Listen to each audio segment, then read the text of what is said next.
감사하신 주님, 저희를 하나님의 교회와 하나님의 자녀로 부르시고 그 삶을 살아갈 수 있는 약속의 말씀뿐만 아니라 그 삶을 살아갈 수 있는 힘과 지혜를 주시는 것을 감사합니다. 특별히 우리에게 죄인의 눈으로 세상을 보는 것이 아니고 하나님의 눈으로 세상을 보게 해주시고 하나님의 눈으로 나 자신을 보게 해주시고 하나님의 관점에서 내 상처와 내 아픈 과거를 보게 해주시고 또한 하나님의 안목으로 미래를 볼 수 있도록 저에게 은혜 베푸심을 감사합니다. 저희가 오늘 이 저녁 시간에 바울을 소개하는 하나님의 말씀 속에서 또 성경 속에서 하나님이 우리에게 꼭 가르쳐 주고 싶어하는 하나님의 관점을 가진 하나님의 교회, 하나님의 안목을 가진 하나님의 자녀가 되는 길을 가르침을 받기를 원합니다. 성령 하나님께서 이 시간 저희와 함께 해 주시옵소서. 우리 속에 이 세상에 태어나면서 지금까지 계속해서 쌓이고 쌓여온 내 방식대로 세상을 바라보고 내 방식대로 내 과거를 바라보고 내 상처를 바라보는 우리의 이 마음을 제해 주시옵소서. 하나님이 어떻게 사람을 바라보고 세상을 바라보는지를 저희가 뱀의 말씀을 통해서 다시 한번 배울 수 있도록 도와주시옵소서. 우리가 그런 안목을 가지고 모든 것들을 바라볼 때 하나님께서 바울을 설명하면서 주신 말씀대로 거침없이 믿음의 길을 갈 수 있을 것을 믿습니다. 주의 성령께서 함께해 주시기를 바라옵고 예수님의 이름으로 기도하옵나이다. 아멘.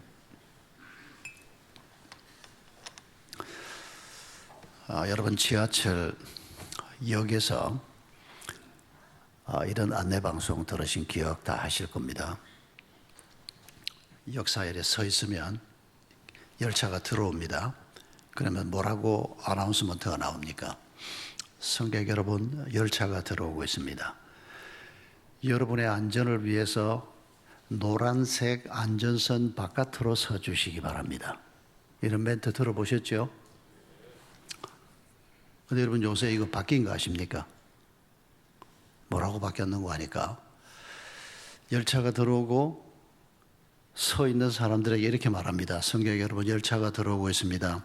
여러분의 안전을 위해서 노란색 안전선 안으로 서주시기 바랍니다.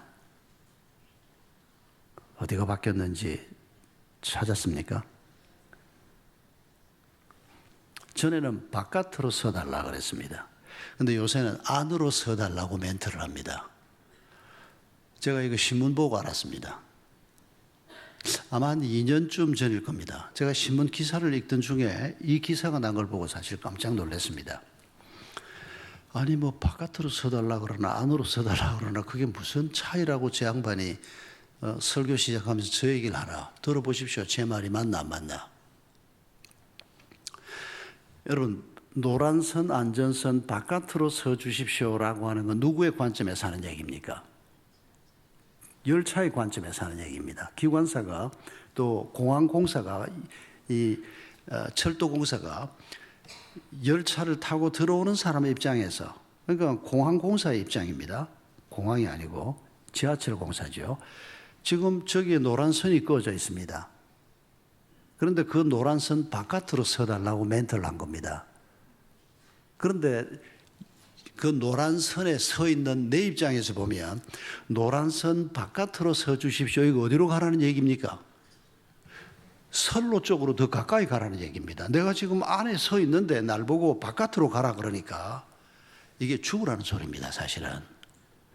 그런데 어떤 시민이 이 멘트가 잘 못됐다는 걸 깨달았다는 겁니다. 기사에 그렇게 나섰습니다. 그래서 이 시민이 편지를 지하철공사에 냈다는 겁니다. 당신들 내가 이 멘트를 들어보니까 철저히 당신들 입장에서 이 멘트를 하는데 시민의 입장에서 보면 바깥으로 가라는 말이 이건 안 될 말이다. 이 멘트를 고쳐야 한다. 그리고 이 멘트를 그렇게 고칠 뿐만 아니라 당신들이 시민을 위해서 존재하는 사람들인데 지하철 공사의 모든 것들을 시민의 관점에서 바라보고 시민의 입장에서 경영한다면 좋은 지하철 공사가 될 수 있을 거다. 여러분, 이런 편지를 받은 관공서가 안 고칩니다. 제가 지금까지 경험한 관공서들은 누가 한마디 한다고 꿈쩍도 안 하는 게 보통입니다. 근데 놀랍게도 이 사람의 편지를 보냈는데 그 편지가 지하철 공사 간부회의에 올라왔고 그 간부회의에서 이 사람 말이 맞다. 그래가지고 멘트가 바뀌었다고 기상을 한 겁니다. 저는 이거 보고 너무 기분이 좋았습니다. 대한민국이 제대로 돼갈 모양이다. 뭐 편지 한 통 가지고 뭐 그렇게까지 말하냐. 여러분, 선진국이 그저 GNP가 좀 높다고 해서 선진국이 되는 게 아닙니다. 국민 의식 수준이 높아져야 되고 더군다나 사람들이 상대방을 생각하는 이 배려하는 마음이 있을 때 우리 사회가 좋은 사회가 되는 거지 먹거리가 풍성하다는 것만으로 좋은 세상이 되는 건 아닙니다. 여러분, 이분이 지적한 대로 정말 지하철 공사가 좋은 회사가 되려고 하면 설립 목표대로 시민의 관점에서 문제를 볼 줄 알고 시민의 관점에서 경영을 해야 좋은 지하철 공사가 되고 존재 목적에 합당한 지하철 공사가 되는 겁니다. 여러분, 오늘 이런 관점에 대한 얘기를 좀 해보십시다. 교사에게 필요한 게 뭘까요? 학생의 관점입니다. 여러분, 이 좋은 교사가 되려고 하면 학생의 눈높이에서 학생들이 뭘 생각하고 학생들이 힘들어하는 게 뭔지를 알지 못하면 절대 좋은 교사가 될 수 없습니다. 부모도 교사입니다. 그런데 아이의 입장에서 아이의 눈높이에서 말하고 문제를 볼 줄 모르면 부모 노릇하기가 어렵습니다. 제가 첫 안식년을 영국으로 갔습니다. 6년이라고 교회에서 공부도 좀 하고 쉬었다 오라고. 저는 가고 싶지 않았는데 장로님들이 젊을 때 제가 32살에 논현동에 있는 서울영동교회 담임 목사가 됐습니다. 말도 안 되는 일이 벌어진 겁니다. 그러니까 목사님 젊었을 때 공부도 좀 하고 훈련을 좀 받는 게 좋다. 그래서 1년을 준 게 아니고 2년을 말미를 줘서 영국에 갔습니다. 뭐 영국에 가서 공부한 건 한국에서도 할 수 있는 공부였습니다. 그런데 제가 거기에서 예수 믿는 사람들 속에 살면서 충격받은 게 많은데 그 중에 하나가 뭔가 하니까 이제 학교에 등록을 했는데 처음에는 All Nations Christian College라고 하는 학교에서 선교사 훈련을 1년 동안 받았습니다.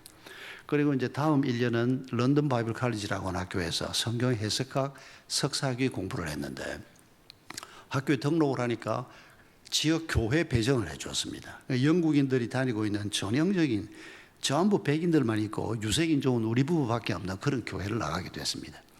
그러니까 그 교회 담임 목사님이 나하고 동갑이었습니다. 제가 37에 갔는데 조은이라고 하는 담임 목사가 37살이었습니다. 소그룹에 들어가라는 겁니다. 그러니까 우리 집 근처에 살고 있는 영국인들 소그룹에 들어가서 같이 이제 우리 같으면 구역 예배, 순 모임이죠. 주로 이제 여성들이 모이는데 저도 자주 가서 같이 만나곤 했습니다. 그런데 그때 제가 경험했던 한 가지가 뭔가 하니까 그 모임을 모이는 집에 사라라고 하는 자매 집인데 한 5살, 6살 된 딸이 있었습니다. 우리가 이제 모임을 마치고 다 헤어지는 시간입니다. 그런데 이 사라가 외출하려고 옷을 입더라고요. 자기가 뭘 하나 지금 사러 간다는 겁니다. 그런데 5살 된 딸을 보고 이 엄마가 우리 부부가 그날 깜짝 놀란 행동을 하더라고요. 뭐라고 얘기하는 거 하니까 리즈, 지금 엄마가 어디를 들렀다 올 건데 너도 엄마하고 같이 갈래? What do you think? 그러면서 너 같이 갈래? 안 갈래? 우리 같으면 어쩝니까? 옷 입어. 애가 엄마 어디 가는데 그러면 엄마 지금 어디 갈 건데 너도 같이 갈래? 이러는 엄마가 요즘 젊은 사람들은 그러지 않습니다. 제가 우리 아들이 아이 키우는 거 보고 정말 놀랐습니다. 우리가 아이 키울 때하고 너무 다르다는 걸 우리 아들하고 며느리를 보면서 오히려 많이 배우는데 세상에 제가 30대 때 그때 우리 집에도 아이가 5살짜리 아이가 있었거든요. 조그마한 꼬마가 우리 아이하고 비슷한 나이 또래인데 I think? 무슨 I think야. 그냥 가자 그러면 가고 말라 그러면 마는 거지. 그날 받은 충격을 제가 잊을 수가 없습니다. 아이를 어떻게 대하는지 철저히 아이 눈높이에서 아이를 존중하면서 네가 집에 있고 싶으면 있고 아빠가 집에 있으니까 집에 있고 싶으면 있고 같이 가고 싶으면 가고 네가 결정해라. 이게 얼마나 중요한 교육인지를 그때 처음 봤습니다. 조그마한 아이들도 자기가 생각하고 자기가 결정하고 그 결정에 대한 자기 책임을 지고 이게 어릴 때부터 가정에서 자연스럽게 훈련이 되는 겁니다. 좋은 부모가 되려고 하면 아이의 눈높이에서 아이의 관점에서 볼 수 있어야 합니다. 그런데 우리 부모들이 그러지를 못합니다. 여러분 이게 얼마나 중요한 신앙생활인가를 잊지 마셔야 합니다. 어떤 엄마가 이렇게 간증문 쓴 거 제가 작년에 봤습니다. 아이가 막 너무 방탄소년단을 좋아해가지고 자고 깨고 방탄소년단 공부를 하면서도 방탄소년단 음악을 듣고 엄마가 그래봤자 아직 나이 한 40초반밖에 안 되는 엄마인데 화가 난 겁니다. 중학생 딸이 너무 그러고 있으니까. 이 엄마가 그것 때문에 아이하고 막 싸운 겁니다. 제발 좀 그만해라 그러고 막 싸웠는데 아이가 엄마한테 화를 내고 엄마는 내가 좋아하는 음악을 왜 그렇게 무시하냐 그러고 그러다가 이 엄마가 어느 날 가만히 생각하니까 자기가 방탄소년단 노래를 한 번도 안 들어봤다는 겁니다. 한 번도 안 들어본 노래를 가지고 딸아이가 그 노래 듣는다고 내가 계속 듣지 말라 그러고 아이가 그렇게 좋아하는데 이거 내가 좀 문제가 있다. 그래서 어느 날 방탄소년단 노래를 들어봤다는 겁니다. 다이너마이트를 들었다는 겁니다. 너무 좋더라는 겁니다. 이 엄마가 세상에 방탄소년단 다이너마이트 듣고 회개했다는 사람은 또 처음 봤습니다. 그날 학교 갔다가 아이가 돌아오는데 아이한테 엄마가 교회 집사인 엄마가 사과를 한 겁니다. 현아야, 엄마가 잘못했다. 오늘 엄마가 방탄소년단 노래를 들었는데 노래가 너무 좋더라. 네가 그래서 그 노래를 좋아한다는 걸 엄마가 이해를 못하고 미안하다. 아이가 엄마를 끌어안으면서 엄마 고마워 하며 그러면서 애가 막 울더라는 겁니다. 그게 울 일입니까? 아이는 그게 울 정도로 좋았던 겁니다. 엄마가 내 마음을 이해해 준다. 엄마가 내가 좋아하는 음악을 인정해 준다. 자기가 인정받은 것 같고. 그런데 우리는 뭐만 하면 공부 안 해? 그러고 애들이 조금만 자기가 좋아하는 걸 해도 막 초달을 하려고 그러고. 여러분, 하나님이 우리를 그렇게 대했으면 우리 가운데 한 사람도 오늘 여기에 있을 사람이 없습니다. 전부 지옥불 속으로 다 들어갔습니다. 하나님이 우리를 어떻게 대하는지를 우리가 배우는 이유가 뭡니까? 우리도 그렇게 살기 위해서입니다. 그렇게 살 때 하나님이 우리 속에서 드러나기 때문입니다. 우리 아이들이 그걸 엄마 아빠한테서 봐야 하는 겁니다. 목회자는 성도의 관점에서 볼 수 있어야 하고 정치인들은 국민의 관점에서 문제를 볼 줄 알아야 합니다. 서로 상대방의 관점에서 문제를 보는 것, 여러분 이거 하나님께서 너무도 중요하게 생각하는 것임을 잊지 마십시오. 그 중에서도 우리가 오늘 생각하려고 하는 것은 하나님의 관점으로 문제를 보는 법입니다. 우리가 하나님이 보는 관점에서 세상을 보고 우리의 과거를 보고 우리의 상처를 바라볼 수만 있으면 우리의 상처가 치유의 은혜를 입을 것입니다. 세상 사람들은 과거는 변하지 않는다고 얘기합니다. 아닙니다. 과거도 변합니다. 우리가 하나님을 만나게 되고 하나님의 관점으로 내 과거를 돌아보면 내 상처투성이었고 수치였고 눈물이었던 그 과거가 그렇지 않다는 걸 우리가 발견하게 됩니다. 우리 부모의 실패 때문에 사업이 실패해서 엉망진창이 됐다. 그래서 피눈물이라고 생각했고 돌아보고 싶지 않던 내 과거인데도 하나님을 만나고 나서 하나님의 관점에서 내 과거를 다시 보니까 그때도 하나님이 우리와 함께 계셨구나. 거기에도 하나님의 은혜가 있었구나. 우리가 이걸 발견하고 그게 바로 하나님의 관점입니다. 그러면서 우리가 치유될 수 있고, 하나님은 우리가 매사에 이런 관점을 갖기를 원하십니다. 본문을 보십시다. 여러분, 본문은 잘 아시는 대로 사도 바울이 마지막 2년 동안을 로마에서 어떻게 보냈는가를 소개하면서 사도행전이 끝납니다. 그런데 지금 우리가 주목하려고 하는 단어는 뭔가 하니까 거침없이라고 하는 단어입니다. 여러분, 이 단어가 사도행전의 마지막 단어입니다. 우리 번역에는 거침없이 가르쳤더라로 끝나는데, 여러분 원문에는 가르쳤더라 거침없이로 사도행전이 끝납니다. 여러분이 거침없이라고 하는 단어를 누가 쓰셨습니까? 하나님이 쓰셨습니다. 바울을 설명하면서 여러분, 이 단어를 쓰시는 것이 좀 하나님이 좀 오버하신다 이렇게 느껴지지 않습니까? 왜냐하면 바울이 감옥에 있었습니다. 그런데 정부 당국의 호의를 얻어서 감옥에 있지 않고 바깥에서 살도록 허락을 받았습니다. 감사한 일이죠. 사도가 나이도 많으신데 병도 있으신 분인데 바깥에 새 집을 얻어서 거기에서 사람들도 만나고 거기서 설교도 하고, 그런데 그때 그 상황을 주님이 지금 우리에게 전해주기 위해서 기록한 겁니다. 이건 사도 바울이 그때 2년 동안 새 집에 있으면서 거침없이 하나님의 말씀을 가르치고 거침없이 그의 길을 걸어갔더라. 그리고 죽어버렸는데요. 그것도 순교했는데요. 목이 잘려서. 하나님이 좀 오버하시는 거 아닙니까? 아닙니다, 여러분. 성경을 보면 하나님의 관점과 사람의 관점이 맞부닥쳐서 드러나는 기록되어 있는 사건들이 참 많습니다. 바로 여기가 딱 그런 지점입니다. 여러분, 우리가 사람의 관점에서 생각하면, 아니 하나님이 사도 바울이 거침없이 그의 길을 갔더라, 거침없이 설교를 했고 거침없이 하나님의 인도하심을 따라 살았더라, 그러려고 하면 로마 감옥을 깨고 좀 나오게 하시든지 병을 낫게 해주시든지, 우리는 이렇게 생각하는 것이 우리의 관점입니다. 내가 거침없이 믿음의 길을 가려고 한다. 그러면 하나님이 돈을 좀 주셔야지. 지금 내가 이렇게 돈 때문에 쩔쩔매는데 내 병을 좀 고쳐주셔야지. 성진을 좀 시켜주셔야지. 여러분, 이 생각이 잘못된 생각이 아닙니다. 육체를 가지고 있는 인간으로서 지금 당장 경제적으로 어려운데 당연히 그렇게 생각하는 겁니다. 그 생각이 잘못됐다는 게 아니고 5살짜리 아이가 5살의 관점에서 얘기하는 것이 잘못됐다는 것이 아닙니다. 우리가 우리의 관점에서 문제를 바라보되 그 위에 하나님이 이 문제를 어떻게 바라보는가를 볼 줄 알아야 한다는 것입니다. 여러분, 사람의 눈으로 보면 사도 바울은 참 불쌍한 사람입니다. 율법사였습니다.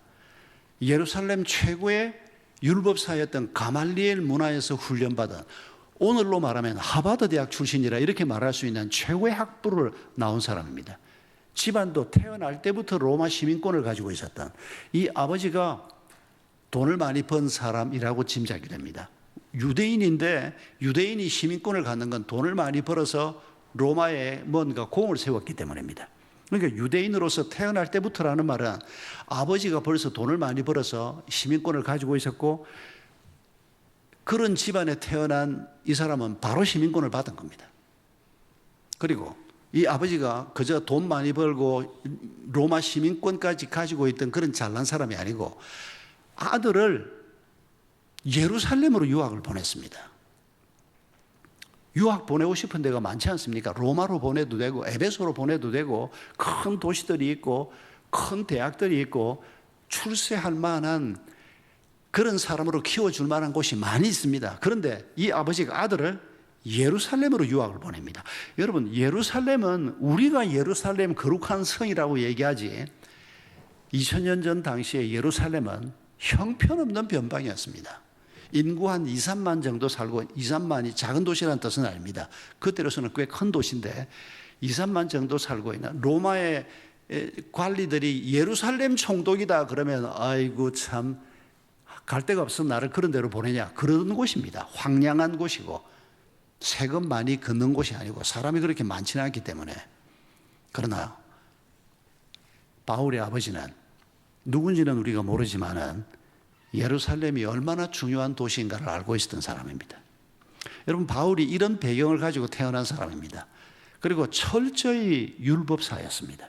그래서 예수님이 나타나서 하나님의 아들이라고 주장을 할 때 그걸 받아들일 수 없었던 사람들이, 아니 어떻게 인간이 자기를 하나님의 아들이라고 하냐, 저자는 죽어 마땅하다. 여러분, 이 논리는 당연한 논리입니다. 예수를 하나님의 아들로 믿지 못하는 사람들이 볼 때는 너무도 당연한 논리입니다. 어떻게 인간이 자기 스스로 하나님의 아들이라고 주장을 한단 말이냐. 바울은 그런 편에 서 있었던 사람입니다. 그런 바울을 하나님이 회심을 시킵니다. 예수 그리스도가, 자기가 박해하던 예수 그리스도가 하나님이 보내신 그리스도, 그 선지자가 맞다. 이걸 깨닫는 순간 바울의 생은 완전히 변화가 되는 겁니다. 그때부터 하나님이 부르신 이방인을 위한 선교사로 났습니다. 평생 동안 얼마나 많은 고생을 했는지 고린도서에 보면 자기 입으로 얘기를 합니다. 40에 하나 감한 매를 2번이나 맞았다. 여러분, 이게 곤장 39대를 맞는 겁니다. 여러분, 이거 거의 죽음 직전까지 가는 겁니다. 그렇게 매를 맞고 나면 죽는 사람이 굉장히 많았습니다. 되게 가난하고 배운 것 없고 이런 사람들이 그렇게 매를 맞는데, 그런 다음에 가족들이 집으로 데리고 와서 치료라도 해주고 먹이고 해야 이 사람이 회생이 되는데, 그렇지 못한 사람들이 많았기 때문에 매를 39대를 맞고 나면 이건 거의 죽음 상태로 가는 겁니다. 돌을 던져서 사람들이 돌 맞은 바울이 쓰러져서 막 돌을 던져서 쌓여 있는데 다 바울이 죽은 줄 알고 사람들이 떠났는데 거기서 부석부석 일어나서 걸어 나왔던 이런 경험도 있고, 로마로 갈 때 파선을 해서 얼마나 고생을 했습니까? 그런데 그게 성경에 기록된 건 한 번이지만은 바울이 전도하러 여기저기 다니면서 배를 많이 탔습니다. 배의 위험을 굉장히 많이 겪었습니다. 그리고 지금은 이제 마침내 사형수가 돼서 로마 감옥에 있는 겁니다. 그리고 결국 사형 집행을 당합니다. 십자가에 달려 죽지는 않고 시민권을 가지고 있던 사람들은 가장 그 비참한 십자가에서 사형을 당하는 것을 로마 시민권자들에게는 면제를 해 주었습니다. 그래서 바로 탁 죽을 수 있는, 고통 없이 죽을 수 있는 참수형을 당한 것은 로마 시민권자가 받는 특권이었습니다. 바울은 그렇게 돌아가셨습니다. 그런데 이렇게 돌아가신 분, 이제 얼마 있지 않으면 그렇게 가실 분을 하나님은 우리에게 소개하면서 기껏 감옥에 있지 않고 셋집에 잠깐 있었는데, 그것도 그 집이 얼마나 좋은 집이라는 얘기도 없는 거 보면 고만고만한 집이 틀림없습니다. 다 찌그러진 집에 그냥 방 한 칸 얻어가지고 살았을 가능성이 많습니다. 이런 바울을 소개하면서 그가 거침없이 그의 길을 걸어갔더라. 여러분, 하나님이 보실 때는, 여러분, 하나님이 힘이 없어서 사도 바울이 순교하게 했을까요? 아닙니다. 하나님이 마음만 먹었으면, 옛날에 처음 사역 처음 시작할 때 빌립보 감옥에 있을 때 하나님이 어떻게 했습니까? 감옥을 흔들어서 바울을 빼냈지 않습니까? 하나님이 힘이 없어서 빌립보 감옥은 흔들었는데 로마 감옥은 흔들지 못할까요? 아닙니다. 바울은 이제 하나님께서 때가 돼서 그를 그 영원한 집으로 데려가기 위해서 하나님이 그를 데려간 것뿐이지, 누가 하나님이 행하려고 하는 일에 길을 막아서서 하나님이 어쩔 수 없이 바울을 죽음의 길에 둘 수밖에 없었다? 하나님을 너무 모르십니다. 우리가 그렇게 생각한다면. 바울이 빌립보서에서 그런 고백을 하지 않습니까? 내가 둘 사이에 끼어 있다. 나는 지금 하나님에게로 가고 싶다. 그런데 너희들을 위해서 내가 여기에서 뭔가 더 해야 될 일이 있을지 모르겠다. 바울이 빌립보서에서 그런 편지를 씁니다. 바울 자신도 하나님이 힘이 없어서 나를 여기에서 죽인다? 그러면 할 수 없지, 천국까지. 그렇게 생각하는 분이 아니었습니다. 여러분, 우리가 어떤 상황이든지 어떤 문제든지 우리의 미래 문제까지 포함해서 하나님이 어떻게 보고 계시는가를 배우는 것이 우리가 사는 동안에 아주 중요한 과제가 될 겁니다. 여러분, 성경에서 사람의 관점과 하나님의 관점이 맞부닥치는 가장 유명한 장면 중에 하나가 출애굽기 14장에 기록되어 있습니다. 출애굽기 14장은 열 재앙을 이집트에 다 행하고 난 다음에 바로가 완전히 손을 듭니다. 자기의 장자가 죽고 난 다음에 떠나라, 제발 떠나라. 그래서 이스라엘 백성들이 장정만 60만이었습니다. 이 숫자도 물론 논란은 있습니다만 이스라엘 백성들이 이집트 사람들에게 금부치를 받아서 나옵니다. 보물들을 받아서 나옵니다. 이건 어떤 상징물인가 하니까 노예들이 나가는 게 아닙니다. 승리자들이 나가는 겁니다. 전쟁에서 전리품을 얻는 것처럼 지금 피를 흘리고 싸우지는 않았습니다. 그러나 하나님께서 하나님의 군대를 가지고 이집트를 쳤고 이집트는 지금 이 사람들을 승리자로서 내보내는 겁니다. 그때 하나님께서 너희들이 이집트 사람들에게 요구를 해라. 그래서 이집트 사람들에게 약탈을 해가는 게 아니고 그들에게 보물을 받아서 전리품을 받아서 나가는 참 하나님이 참 유머러스한 분입니다. 그 복잡한 와중에 그 선물까지 챙기게 합니다. 그리고 나갔는데 홍해 앞에 하나님이 데리고 왔습니다. 우리는 하나님이 어떻게 했는지를 아니까 몇천 년 후의 기록을 보니까 홍해가 갈라졌구나. 그런데 여러분 그 백성들 입장에서 생각해 보십시오. 하나님이 기껏 데리고 나오는데 홍해 앞입니다. 뒤를 돌아보니까 이집트 군대가 따라오고 있습니다. 여러분 이집트 군대는 막강한 군대입니다. 그 둘 사이에 딱 끼었습니다. 여러분 이때 성경이 뭐라고 기록하고 있는지 잘 살펴보십시오.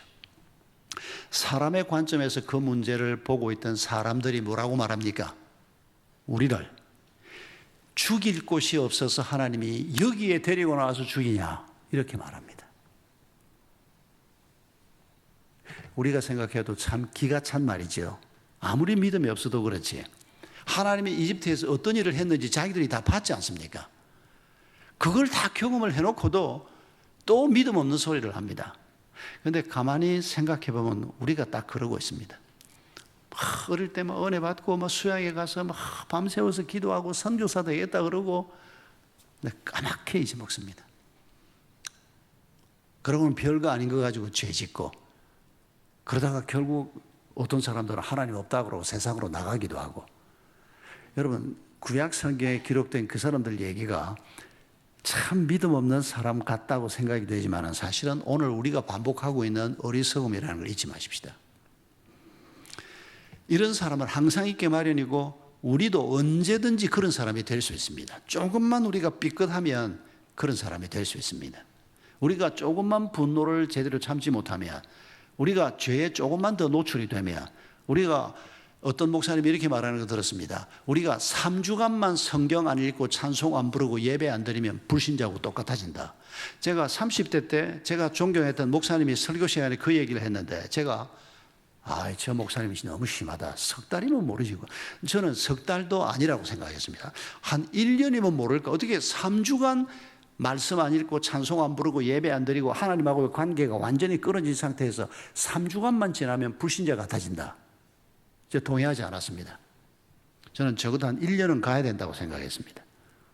근데 제가 목회 현장에서 저의 연약함을 보고 성도들의 연약함을 보면서 그 말이 결코 과장이 아니었다는 것을 인정하기 시작했습니다.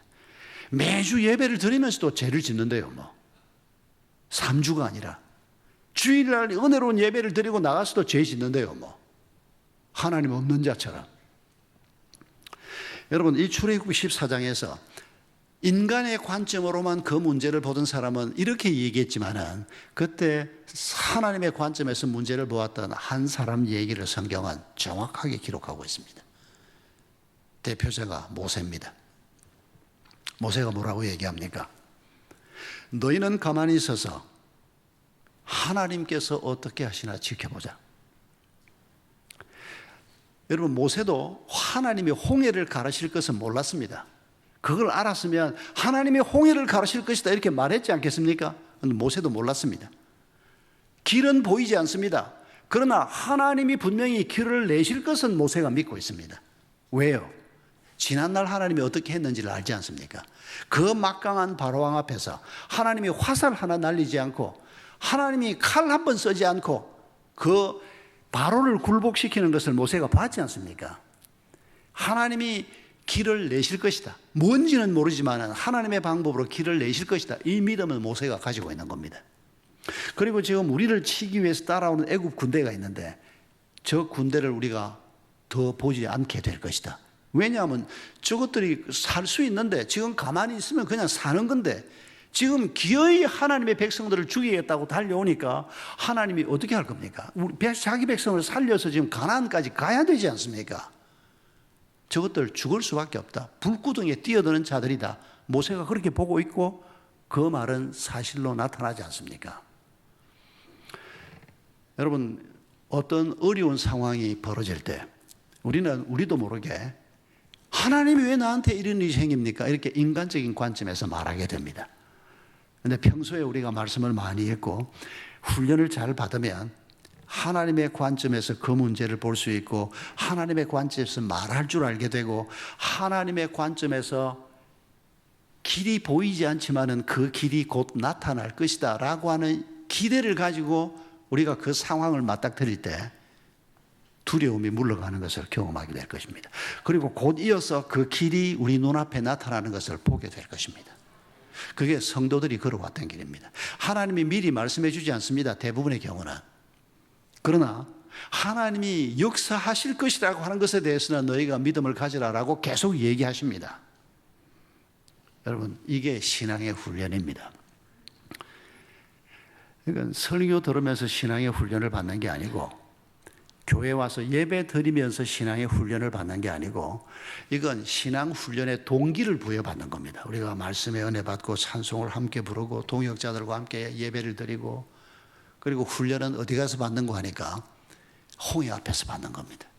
훈련은 저기 우리를 향해서 공격해오는 저 바깥에서 직장에서 이리 때가 울거리는 저 세상 속에서 하나님이 나를 어떻게 보호하시고 그런 하나님에 대해서 내가 어떤 태도를 가지고 사는가 바깥에서 이루어지는 겁니다. 요 안에서 이루어지는 게 아닙니다. 날마다 주님을 신뢰해야 하는 겁니다. 제가 이런 경험이 생각이 납니다. 제가 28배 결혼을 했는데 5년 만에 첫 애를 얻었습니다. 그동안에 제 아내가 건강한데도 불구하고 2번을 자연유산을 했습니다. 임신을 느낄 수 있는 징조가 전혀 나타나지 않는 건강한데도 제 아내가 몸이 조금 이상해서 그때 제 아내가 중학교 역사 선생을 하고 있었는데 그때 일주일에 한 20시간 이상 강의를 하더라고요. 엄청 강의를 많이 시킵니다. 그러니까 몸이 좀 이상해서 병원에 가보니까 벌써 임신했다가 낙태가 돼버린 겁니다. 그런데 임신했다는 사실도 모르는 채 그걸 2번을 되풀이했습니다. 그러고는 야 이거 우리가 평생 아기 없이 살아야 되는 거 아닌가 했는데 3번째 아기를 하나님의 은혜로 우리 권사님들 우리 성도들이 많이 기도해 주었습니다. 제가 32살에 담임 목사가 됐을 때 아기 없는 사람으로 우리 부부만 가서 교회를 섬기면서 담임 목사가 됐거든요. 우리 성도님들이 우리 부부를 불쌍히 여기고 그때는 아기 없는 걸 다 너무 불쌍히 여겼습니다. 요새는 아기 없는 걸 너무 당당하게 생각을 하는데 우리 딸들만 해도 좀 그런 편입니다만은 참 많은 성도들이 기도해 줘서 아내가 임신을 했고 그 아이가 결혼 5년째 되던 해 태어났습니다. 얼마나 사랑스럽고 얼마나 귀한 아이인지를 자식 가져본 부모는 무슨 얘기를 하는지 다 아시죠. 벌써 여러분 얼굴에 환한 지금 미소가 피어나고 있는 걸 제가 볼 수가 있습니다. 웃으면서 여러분 아이들을 생각하는 거죠 지금.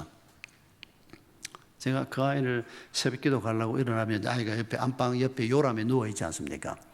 나가면서 애를 들여다보는데 조용히 누워있는데 밤새 혹시 무슨 일이 있어서 애가 죽은 거 아닌가 하는 두려움을 느낄 때가 굉장히 많았습니다. 제 아내는 시집 올 때 보니까 뭐 육아전서 같은 두꺼운 책을 몇 권 가지고 왔더라고요. 그 책을 보면서 5년을 아기가 없으니까 이제 계속 책도 읽고 뭐 이런 임신 준비도 하고 했는데 저는 아내가 읽으라 그랬으면 제가 읽을 용의가 있었는데 전혀 말을 하지 않아서 한 페이지도 제가 안 읽어봤습니다. 뭐 그 일은 우리 아내 일이라고만 생각을 했지. 그런데 애가 태어났습니다. 애에 대해서 아무것도 아는 게 없습니다. 그런데 애가 가만히 누워있는데 이거 밤새 얘가 혹시 죽은 거 아닌가 싶어서 제가 애 코에 이래 갖다 대보아도 뭐 알 수가 있습니까? 그래서 애 이래 맥을 짚어봤습니다. 맥은 이래 가만히 있어도 뛰니까 죽은 게 아니고 자고 있구나. 제가 여러 번 새벽마다 그거 했던 기억이 납니다. 그리고 아기를 안으면 조그마한 애가 몸이 얼마나 부드럽습니까? 이거만 조금만 힘을 주면 애가 어디가 부러질 것 같고, 이 서툰 아빠가 되놓으니까 그뭐 항상 긴장하고 조심하고.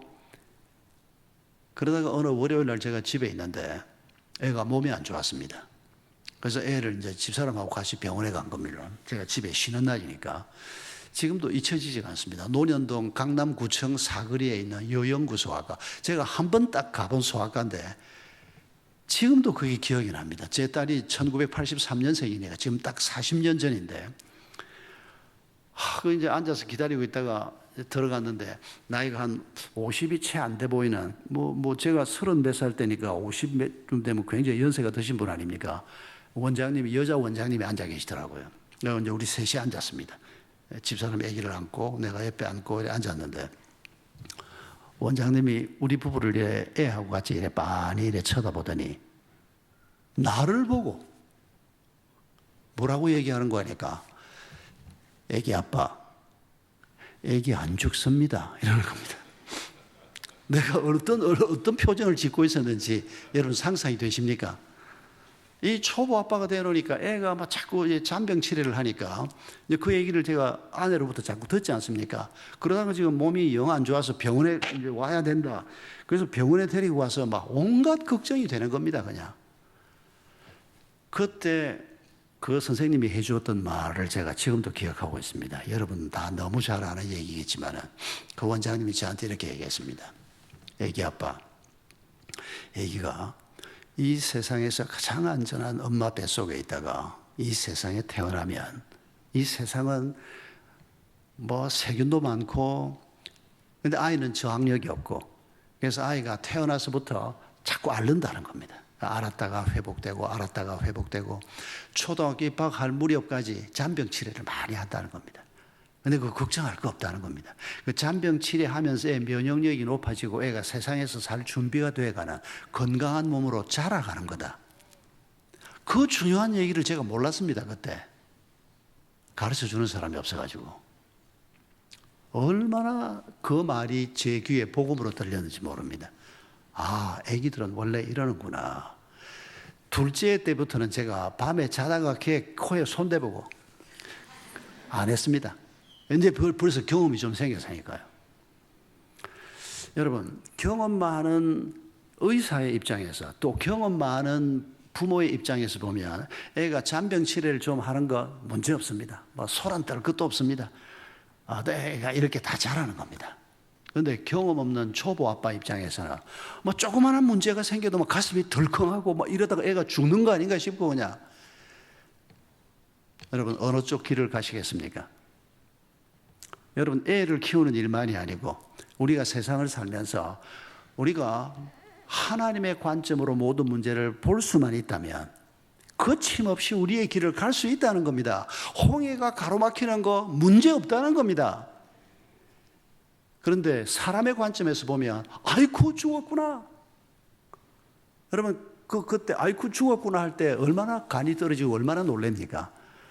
놀래는 거야 안 할 수 있단 말이냐? 아닙니다. 다 놀래지요. 근데 많이 놀래지는 않는다는 겁니다. 이집트 군대가 따라오는데 어떻게 놀래지 않을 수가 있겠습니까?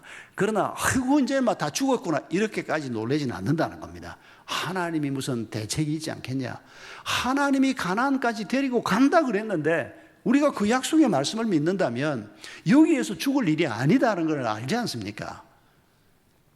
여러분, 결국 하나님의 진리의 말씀을 따라서 우리가 약속을 붙들고 이 약속을 성취하는 하나님에 대한 신뢰를 하면서 우리가 사물을 어떤 눈으로 보아야 하는지, 어떤 관점으로 세상을 봐야 하는지를 하나님이 가르치시는 겁니다. 구체적인 얘기를 조금 더 해보십시다. 여러분, 우리 주님께서 이렇게 설교하셨던 거 기억납니까? 저 공중에 나는 새를 봐라. 여러분, 이게 무슨 얘기입니까? 공중에 나는 새를 보면 새 배에다가 뭐라고 써놨습니까? 아무것도 안 써놨습니다. 어쩌라는 겁니까? 새를 보면서 생각하는 법을 배우라는 겁니다. 저 새가 농사 짓냐? 저 새가 창고가 있냐? 성경은 그렇게만 얘기를 해도 아, 그렇지. 저 새는 보험도 안 들었고 저 새는 연금도 안 들어있고. 오늘 우리의 입장에서 그렇게 생각할 줄 알아야 합니다. 그런데 농사도 안 짓고 창고도 없고 보험도 없고 연금도 없는 저 새가 굶어 죽냐? 안 죽습니다. 누가 먹이냐? 하나님이 말씀하십니다. 내가 먹인다고 말씀하십니다. 이럴 때 또 못됐게 또 지난번에 해외 토픽 보니까 어느 쪽에서 새가 3만 마리가 죽었다더라. 또 이렇게 못된 생각하는 거 아닙니다. 그건 하나님이 만든 이 자연의 조화 속에서 인간들이 죄를 짓고 인간들이 자연 파괴를 해서 생긴 죄의 결과물입니다. 하나님이 창조하신 세상은 창세기에서 뭐라고 얘기합니까? 하나님이 보시기에 좋았더라. 좋았더라. 창조에 대해서 하나님이 그렇게 말씀하신 것을 잊지 마십시오. 여러분, 그런 세상을 인간이 자기 욕망을 따라서 살기로 결정하면서부터 엉겅퀴가 올라오고 문제가 생기기 시작했다고 성경은 명확하게 얘기하고 있습니다. 오늘도 하나님은 우리의 죄 때문에 벌어진 모든 문제들을 청소하기 위해서, 회복시키기 위해서 애쓰시는 분이라는 걸 여러분 절대 잊지 마십시오. 왜 하마스는 이스라엘을 공격을 하고 왜 이스라엘은 또 저렇게 잔혹하게 사람을 죽이고 왜 저런데? 하나님은 왜 저런 걸 허락을 한대? 그럼 어쩌라고 하나님 보고? 싹 쓸어버리라고? 아닙니다. 하나님이 그렇게 일하신다면 오늘 우리도 여기 아무도 못 남아 있습니다. 하나님은 아직도 심판을 하시는 게 아닙니다. 기다리고 계십니다.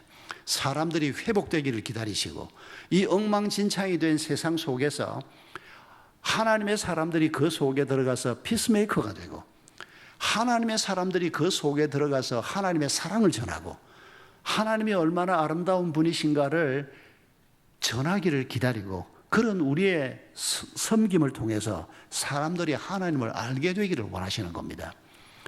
여러분, 북한의 김정은이가 핵을 저렇게 개발하는 게 하나님이 막 싹 쓸어버려야 되는 겁니까? 예, 우리가 그런 생각은 해볼 수 있습니다. 그러나 여러분 잊지 마십시다. 김정은이도 하나님이 사랑하는 이 땅에 살고 있는 하나님의 형상으로 지음받은 인간이다 생각하기 싫지만은 여러분 그것도 우리가 부인할 수 없습니다. 김일성이가 교회 다녔던 사람이라는 걸 아시죠? 김일성이가 죽기 전에 김일성을 면담하고 온 미국 목사님이 있습니다. 그분 전언에 의하면 죽기 바로 직전까지 혼자서 찬송을 부르고 중얼거리고 비서실에서 얘기해 준 겁니다. 그 목사님이 면담을 하러 갔다가 귀에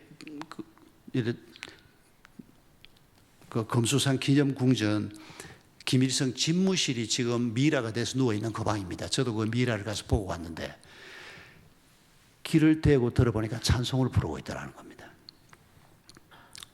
만에 하나 천국 가서 김일성 만나도 심장마비 일으키지 맙시다. 제가 그 얘기 듣고 너무 기분이 안 좋았습니다. 이 천국 가서 이 인간을 만나는 거 아니야? 수백만 명의 동족의 목숨을 뺏어간 인간 아닙니까? 6.25 때문에 죽은 사람이 얼마나 많고 6.25 때문에 우리 민족이 받은 상처가 얼마나 큽니까? 그 전쟁을 일으킨 장본인이 김일성입니다. 그런데 그 김일성이가 죽기 전에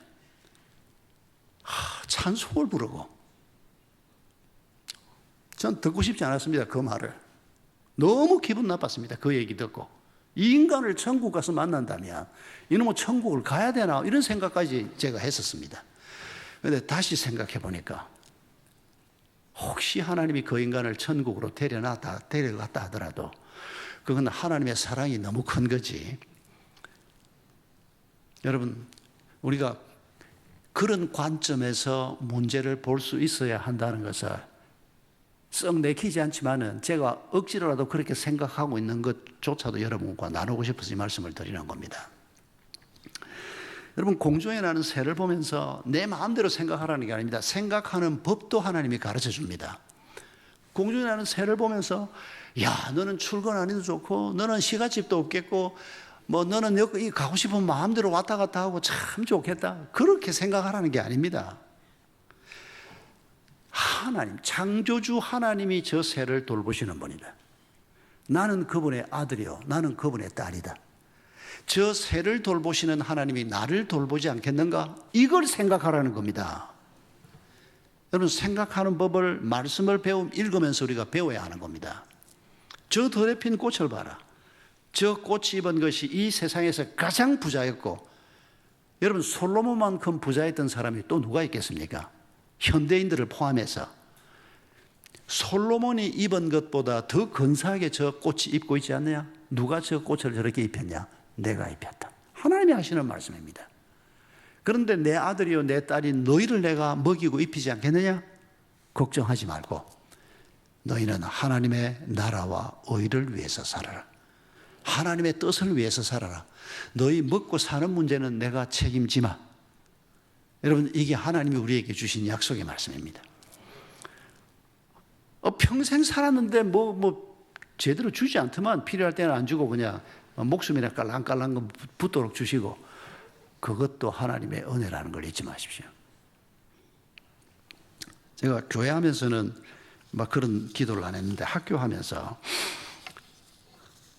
이게 너무 힘이 드는 겁니다. 학교를 3번을 세웠는데 제가 마지막 은퇴한 지금 용인 동백에 있는 학교가 마지막에는 8,000평의 땅을 사서 유치원부터 고등학교까지 600명의 학생들이 있고 한 100명의 교직원들이 있는데 그런 학교를 마지막에 만들어 놓고 이제 은퇴를 제가 했는데 제가 암 걸리기 1년 전에 이제 마지막 건축, 계획했던 마지막 건축까지 마침 할 수가 있었습니다. 대신에 빚은 한 150억이 생겼습니다. 그러니까 은퇴할 때 학교가 한 75억, 교회가 한 75억 빚을 안게 된 겁니다. 제가 양쪽 다 이사장이고 담임 목사였는데 제가 자주 그렇게 기도했습니다. 하나님, 교회는 별 문제 없는데 이 학교를 하니까 그 등록금을 많이 못 받지 않습니까? 학교에 필요한 돈만큼 받으면 아무도 학교 보낼 수가 없습니다. 조금 많이 받는데 지금 초기에는 초등학생은 50만 원, 중학생은 60만 원, 고등학생은 70만 원 매월 냈습니다. 그거 내봐야 학교 운영비의 반도 안 됩니다. 교직원 월급을 일반 학교 교사들하고 똑같이 주었거든요. 그래야 그분들도 먹고 살 거 아닙니까? 좋은 교사를 뽑기 위해서는 월급을 제대로 좀 줘야 됩니다. 그러니까 늘 돈이 부족한 겁니다. 그래서 늘 하나님 돈 주세요, 돈 주세요. 돈 달라고 제만큼 기도해 본 목사가 또 누가 있나 모르겠습니다. 근데 숨이 깔딱깔딱 넘어갈 때 조금 주시는 겁니다. 학교에, 한 번도 학교에 돈이 떨어지진 않았습니다. 월급을 못 주지는 않았습니다. 여러분, 100명 월급 주는 거 이거 보통 일이 아닙니다. 그런데 늘 그냥 숨이 깔딱깔딱 넘어갈 때가 되면 하나님이 조금 주시고. 그런데 어느 날 제가 그게 하나님의 은혜였다는 것을 깨달았습니다. 그러니까 얼마나 기도를 했겠습니까? 여러분 한번 생각을 해 보십시오. 제가 이사장인데 제가 그 재정을 책임져야 되는 사람인데 그 다 그 월급 받아야 사는 교사들이 교직원들이 100명이나 있는데 그거 1년에 한 5억을 만들어야 합니다. 그 5억을 만들어서 안 넣어주면 학교는 안 돌아갑니다. 그러니까 하나님 앞에 겸손하게 기도하고 그냥 하나님 후원자를 보내주십시오. 그냥 만약에 돈이 있어서 어땠을 것 같습니까? 기도할 필요가 없지 않습니까? 이미 돈을 누가 몇백억 목사님 좋은 일 하는데 쓰세요 하고 내가 옆에 다른 목사님이 300억을 받았다는 겁니다. 왜 하나님 나는 저런 돈을 안 주십니까? 저는 지금까지 기급 받은 게 한 10억 받고 한 몇십억 누가 주겠다 그러더니 말만 하고 안 주고 그냥 300억을 받았다는데 내가 부러워가지고 죽을 뻔했습니다 그냥. 근데 그분이 점심 먹자고 그래서 만났습니다. 그날 그분이 하는 얘기를 듣고 제가 이 숨이 깔딱깔딱 넘어가도록 내버려 두었다가 조금 주고 조금 이게 하나님의 은혜였구나 하는 걸 깨달았습니다. 그래서 300 몇십억을 어느 재벌 회장님한테 받은 이 목사님이 이렇게 저한테 얘기하는 겁니다. 박 목사, 제보다 한참 선배입니다. 지금은 물론 은퇴하셨는데 그동안에 자기가 목회하고 개척하고 선교하고 하면서 항상 돈이 없었다는 겁니다. 사실 그렇지 않습니까? 그러니까 뜻이 같은 사람들이 모여서 기도하고 그러면 순수한 사람들, 뜻을 같이 하는 사람들만 모인다는 겁니다.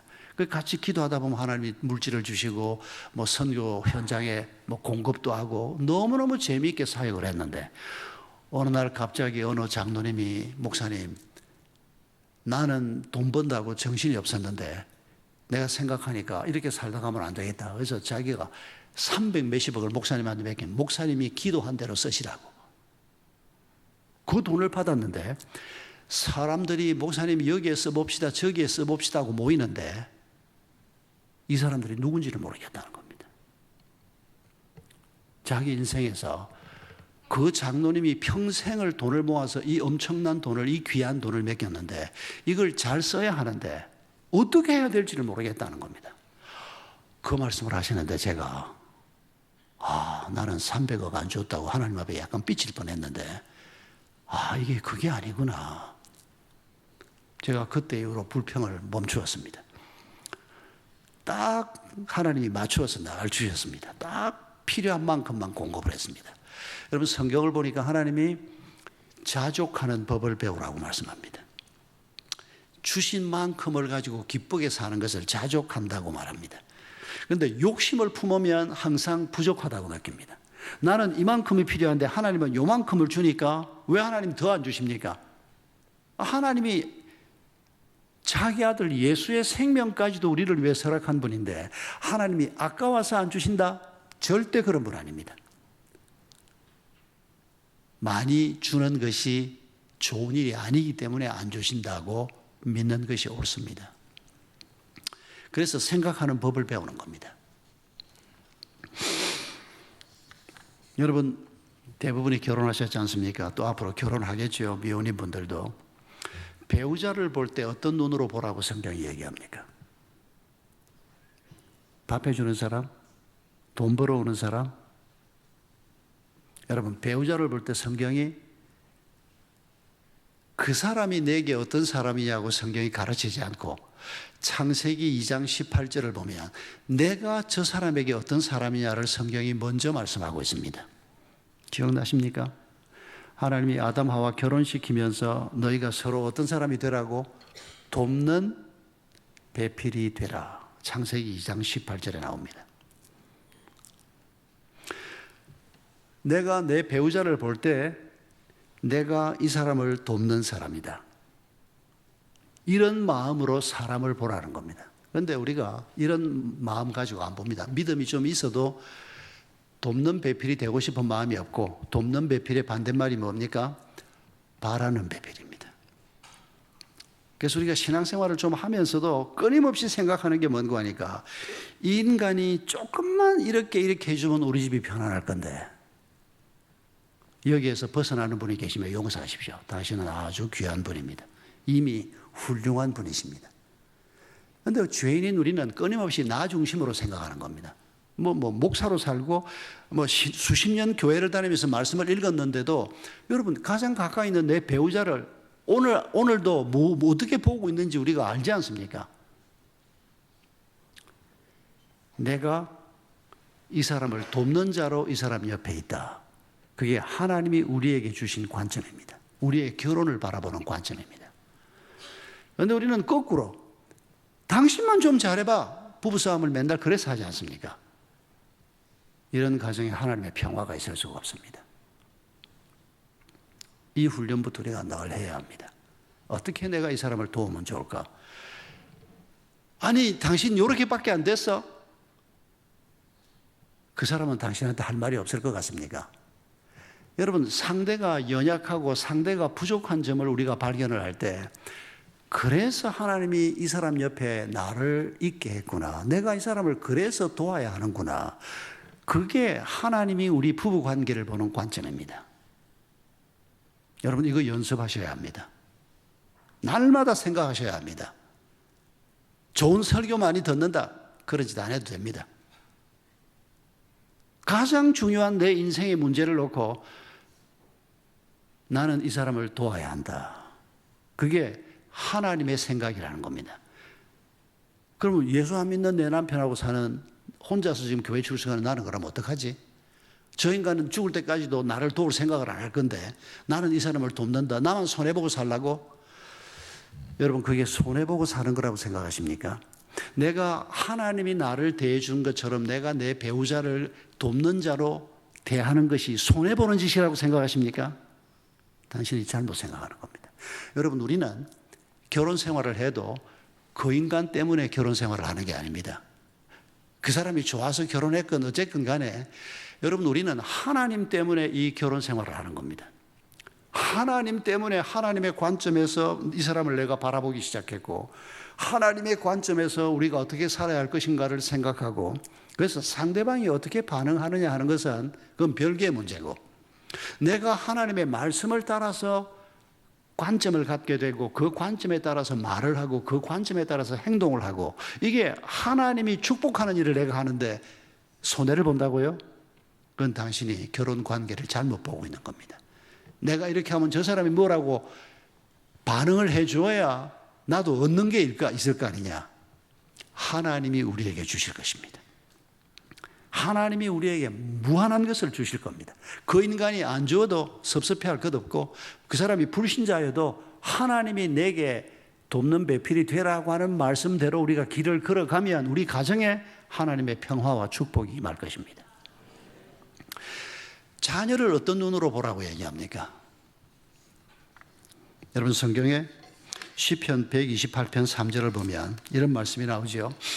내 상에 둘러앉은 자식들은 어린 감람나무 같을 것이다. 올리브나무, 감람나무.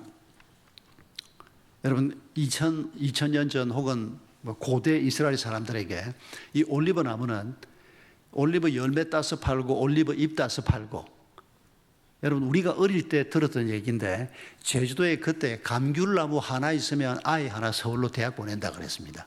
지금은 어림도 없습니다. 감귤이 너무 많아가지고. 그런데 옛날에 그랬습니다. 제가 어릴 때 그 감귤 하나가 얼마나 비쌌고 바나나 한 손이 아니고 바나나 하나가 아버지가 한 번 사왔던 기억이 납니다. 아버지가 제가 초등학교 5학년 때 파산을 했거든요. 그러니까 아버지가 바나나 그전에는 한 손을 살 수 있는 분이었는데 하나를 사와가지고 그게 그때 1,000원이었던가 그랬습니다. 엄청 비쌌습니다. 그때 시내버스비가 5원인가 할 때 그게 1,000원인가 했던, 이거 정확하지는 않습니다. 그저 제 기억에 남아있는 건데 그걸 놓고 우리 5 형제가 5 조각 내서 엄마도 옆에 있는데 엄마는 한 조각, 나는 나 좋아 안 한다.